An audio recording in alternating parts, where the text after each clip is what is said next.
평양의 화려한 고층 빌딩 뒤편, 국가가 절대 보여주고 싶지 않은 비밀스러운 장소가 있습니다. 이곳에서는 단 한 번의 거래로 누군가는 벼락부자가 되고 누군가는 수용소로 끌려갑니다. 북한 당국이 그토록 철저하게 통제하려 하지만 결코 막을 수 없는 거대한 흐름, 바로 북한의 암시장, 장마당입니다. 오늘 우리는 북한 주민들의 생명줄이자 체제를 뒤흔드는 가장 강력한 무기인 장마당에 숨겨진 실체를 깊숙이 파헤쳐 보겠습니다.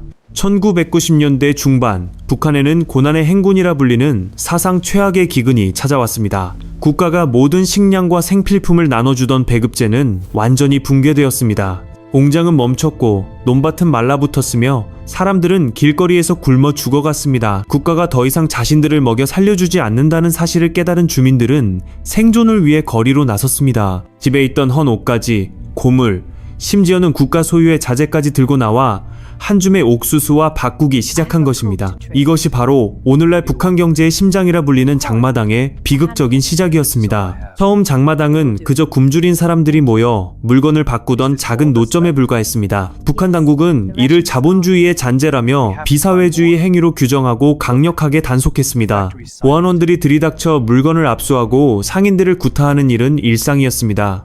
하지만 굶주림은 총칼보다 무서웠습니다. 단속이 심해지면 상인들은 보따리를 싸들고 골목길로 숨어들었습니다. 마치 메뚜기 떼처럼 순식간에 모였다가 단속이 뜨면 순식간에 흩어진다고 해서 이들을 메뚜기, 장꾼이라 불렀습니다. 시간이 흐르며 장마당은 단순한 물물 교환의 장소를 넘어섰습니다. 이제는 북한 전역에 수백 개가 넘는 공식, 비공식 시장이 형성되어 있으며 북한 주민 70% 이상이 이곳을 통해 생계를 유지하고 있습니다. 역설적이게도 북한 체제를 지탱하는 힘이 수령의 은덕이 아니라 수령이 금지했던 자본주의 시장에서 나오고 있는 것입니다. 그렇다면 장마당에서는 대체 어떤 일들이 벌어지고 있을까요? 가장 먼저 눈에 띄는 것은 돈주라 불리는 신흥 부유층의 등장입니다. 이들은 장마당에서 벌어들인 막대한 자금력을 바탕으로 북한 경제를 움직이는 실세가 되었습니다. 돈주들은 단순히 물건을 파는 것을 넘어 고리대금업을 하거나 국가 건설 사업에 투자하여 이윤을 남깁니다. 평양에 세워진 화려한 아파트들 중 상당수는 국가의 예산이 아니라 이들 돈주의 뒷돈으로 지어졌다는 사실은 공공연한 비밀입니다. 하지만 장마당의 화려한 이면에는 잔혹한 생존 경쟁이 숨어 있습니다. 장마당에서 장사를 하려면 당국에 장세를 내야 합니다. 자리를 차지하기 위한 자릿세는 물론이고 단속을 피하기 위해 담당 보안원에게 바치는 뇌물은 필수입니다. 뇌물을 줄 돈이 없는 가난한 상인들은 가장 위험한 최전선으로 내몰립니다. 이들은 단속반의 눈을 피해 기차역 주변이나 산비탈에서 목숨을 걸고 장사를 합니다. 운이 나빠 단속에 걸리는 날에는 전 재산이나 다름없는 물건을 모두 빼앗기고 노동교화소로 끌려가기도 합니다. 장마당에서 거래되는 물건들은 상상을 초월합니다. 쌀과 고기 같은 식료품은 기본이고 태양광 패널, 오토바이, 심지어는 한국산 가전제품까지 거래됩니다. 특히 장마당은 외부 정보가 유입되는 가장 핵심적인 통로입니다.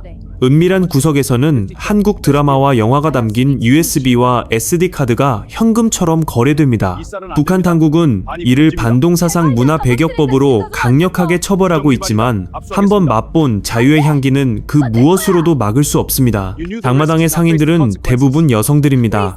남성들은 국가가 지정한 직장에 의무적으로 출근해야 하지만 월급은 쌀 1K 길이도 사지 못할 정도로 형편없습니다. 결국 집안의 경제를 책임지는 것은 아내이자 어머니인 여성들의 몫이 되었습니다. 이들을 북한에서는 장마당 세대 혹은 강인한 여성들이라 부릅니다. 이들은 자본주의의 원리를 몸소 터득하며 국가의 명령보다 시장의 가격에 더 민감하게 반응합니다. 장마당은 단순히 물건을 사고 파는 곳이 아닙니다. 이곳은 북한 주민들이 처음으로 국가의 통제에서 벗어나 자신의 힘으로 돈을 벌고 정보를 나누며 세상을 배우는 학교이기도 합니다. 북한 당국은 장마당을 철저히 감시하고 통제하려 애쓰지만 이미 시장의 맛을 본 주민들을 되돌리기에는 너무 늦어버렸을지도 모릅니다. 어느 날 갑자기 장마당이 사라진다면 북한은 어떻게 될까요?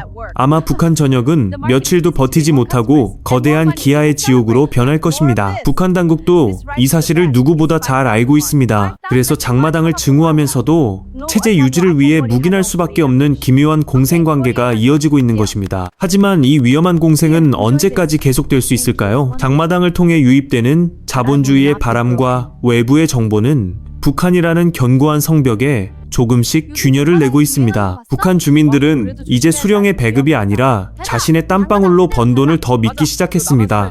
이것은 북한 체제에 있어서 그 어떤 핵무기보다 위협적인 변화입니다. 장마당은 단순히 생필품을 사고 파는 시장을 넘어 북한 당국이 가장 두려워하는 금지된 정보의 유통창구가 되었습니다.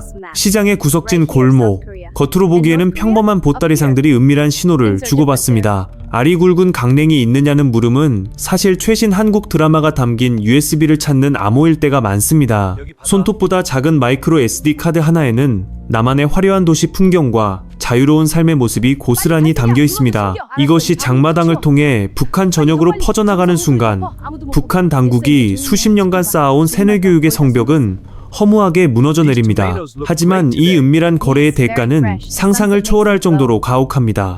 북한에는 백구상무라 불리는 강력한 검열 조직이 있습니다. 이들은 예고 없이 장마당을 덮쳐 상인들의 몸을 수색하고 가전제품 수리점을 급습해 불법 영상물이 들어있는지 확인합니다. 만약 한국 드라마나 영화를 유통하다 적발되면 본인뿐만 아니라 온 가족이 정치범 수용소로 끌려가거나 공개 처형을 당할 수도 있습니다. 실제로 2020년 제정된 반동사상문화배격법은 이러한 외부정보 유입을 차단하기 위해 만들어진 가장 잔인한 법령 중 하나입니다. 그럼에도 불구하고 주민들은 왜 목숨을 걸고 이 작은 칩을 거래하는 걸까요? 그것은 그들이 마주한 현실이 너무나도 고통스럽기 때문이며 저 너머의 세상에 대한 갈망을 멈출 수 없기 때문입니다. 장마당의 경제 시스템은 북한의 공식 화폐를 믿지 않습니다. 북한의 중앙은행이 발행하는 원화는 장마당에서 사실상 종이 조각 취급을 받습니다. 2009년 단행된 화폐개혁의 참혹한 실패 이후 북한 주민들은 국가가 언제든 자신의 재산을 빼앗을 수 있다는 공포를 갖게 되었습니다. 그래서 장마당의 큰 거래는 모두 중국의 위안화나 미국의 달러로 이루어집니다. 시장 한복판에서 계산기를 두드리며 실시간 환율을 적용하는 상인들의 모습은 이곳이 사회주의 국가가 맞는지 의심케 할 정도로 철저히 자본주의적입니다. 국가가 경제를 통제하려 할수록 주민들은 외화에 집착하고 이는 북한 원화 가치의 폭락과 물가 상승이라는 악순환을 불러옵니다. 이 과정에서 등장한 독특한 풍경이 바로 돈주와 달러 장사꾼들의 밀월 관계입니다. 장마당의 환율을 결정하는 것은 평양의 중앙은행이 아니라 장마당의 큰손들입니다. 이들은 무전기나 휴대전화를 이용해 국경 지역의 환율을 실시간으로 확인하며 시장의 물가를 조절합니다. 심지어 국가기관조차 외화가 필요할 때는 장마당의 돈주들에게 손을 벌려야 하는 처지입니다. 국가의 권위보다 시장의 논리가 앞서기 시작한 것입니다. 장마당의 물류를 책임지는 서비차 시스템 또한 빼놓을 수 없는 비밀입니다. 북한은 거주 이전의 자유가 없고 차량의 개인 소유가 금지된 나라입니다. 하지만 장마당 물건들은 전국 각지로 뻗어나가야 합니다. 여기서 탄생한 것이 바로 국가기관의 번호판을 단 개인 화물차, 즉 서비차, 서비스카입니다. 돈주들이 차를 사고 국가기관의 이름을 빌려 등록한 뒤 운전사를 고용해 장마당 물건을 실어 나르는 방식입니다. 검문소의 군인들은 뇌물을 받고 이들의 통행을 눈 감아줍니다. 국가의 자산인 트럭과 기름이 개인의 이윤을 위해 쓰이고 그 통행권이 뇌물로 거래되는 이 기묘한 구조는 북한 체제의 부패가 얼마나 뿌리 깊은지를 단적으로 보여줍니다. 장마당은 또한 북한의 계급 구조를 뒤흔들고 있습니다. 과거 북한에서는 출신 성분이 좋아야 잘 살 수 있었습니다. 하지만 이제는 장사 수완이 성분보다 중요해졌습니다. 포대 출신 성분은 나빠도 장사 수완이 좋은 상인이 당 간부보다 더 좋은 음식을 먹고 더 비싼 옷을 입는 시대가 온 것입니다. 이는 평생을 당에 충성해온 노년층에게는 박탈감을, 새로운 세대에게는 국가에 기댈 필요가 없다는 인식을 심어주었습니다. 특히 1990년대 이후 태어난 장마당 세대는 이전 세대와 완전히 다릅니다. 이들은 국가로부터 배급을 받아본 기억이 거의 없습니다. 이들에게 국가란 자신들을 먹여 살려주는 존재가 아니라 장사를 방해하고 세금을 뜯어가는 귀찮은 존재일 뿐입니다. 학교 수업보다는 장마당에서 일원이라도 더 버는 법을 먼저 배웠고 수령에 대한 충성심보다는 눈앞의 이익을 더 중시합니다. 이들이 장마당에서 나누는 대화는 당의 선전구호가 아니라 나만의 유행어나 세련된 말투입니다. 이 세대가 성장하여 북한 사회의 주류가 되었을 때 북한 체제가 과연 지금의 모습을 유지할 수 있을까요? 장마당의 하루는 긴장의 연속입니다.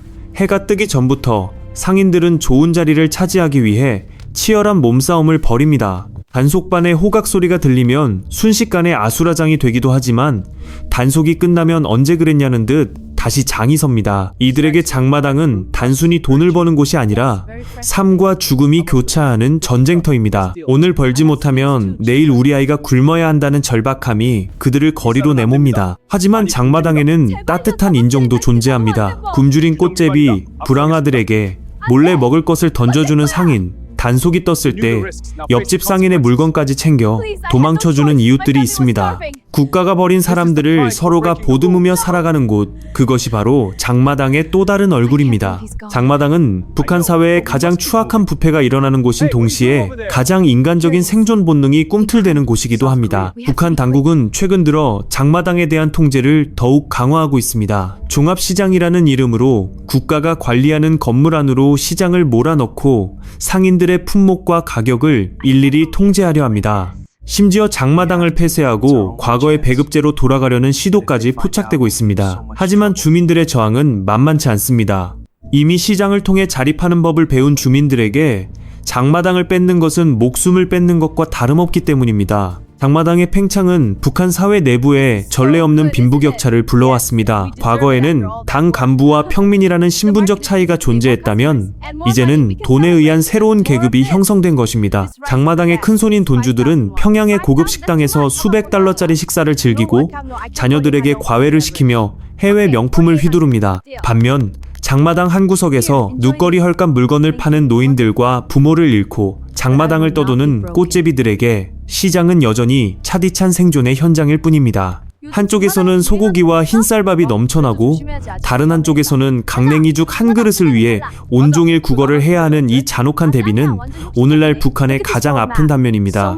특히 최근 몇 년 사이 북한 장마당은 유례없는 위기를 맞이했습니다. 바로 코로나19로 인한 국경 봉쇄입니다. 중국과의 무역이 전면 중단되면서 장마당의 물건줄이 끊겼습니다. 설탕, 식용유, 조미료 같은 기초 생필품 가격이 수십 배로 폭등했고 물건이 없어 장사를 접는 상인들이 속출했습니다. 북한 당국은 이 혼란을 틈타 장마당에 대한 통제력을 회복하려 했습니다. 국가가 직접 물가를 관리하겠다며 반사회주의, 비사회주의, 연합지 휘부를 동원해 상인들을 거세게 몰아붙였습니다. 하지만 주민들의 반응은 냉담했습니다. 국가가 우리에게 해준 게 무엇이냐는 원망이 터져 나왔습니다. 국경이 막혀 굶어 죽으나 단속에 걸려 수용소에 가나 마찬가지라는 절박함이 주민들을 더욱 강하게 만들었습니다. 실제로 일부 지역에서는 장사를 막는 보안원들에게 집단으로 항의하거나 단속반의 차량을 가로막는 초유의 사태가 벌어지기도 했습니다. 이는 과거라면 상상조차 할 수 없었던 일입니다. 장마당은 이제 단순한 시장을 넘어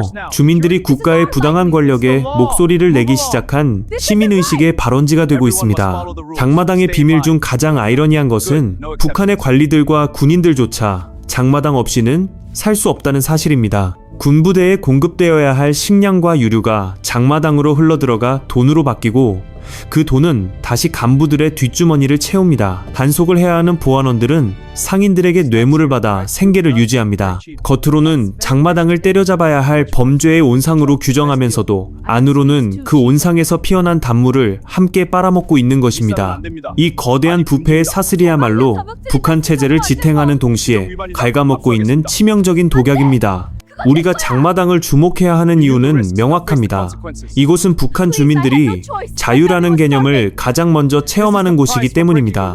내 물건을 내가 결정한 가격에 팔고 그 수익으로 가족을 먹여 살리는 행위 자체가 북한 체제에서는 가장 혁명적인 행동입니다. 장마당에서 오가는 위안화 한 장, USB 하나, 그리고 상인들끼리 주고받는 은밀한 정보들은 북한이라는 거대한 감옥에 난 작은 창문과 같습니다. 북한 당국은 지금 이 순간에도 장마당을 완전히 없애버리고 싶어 할 것입니다. 하지만 이미 시장의 맛을 본 주민들을 다시 배급제의 사슬로 묶기에는 너무 늦었습니다. 장마당은 북한 정권이 만든 것이 아니라 굶주림 끝에 선 민초들이 스스로 만들어낸 생존의 증거이기 때문입니다. 총칼로 사람을 죽일 수는 있어도 살고자 하는 인간의 본능과 더 나은 삶을 향한 욕망은 결코 꺾을 수 없습니다.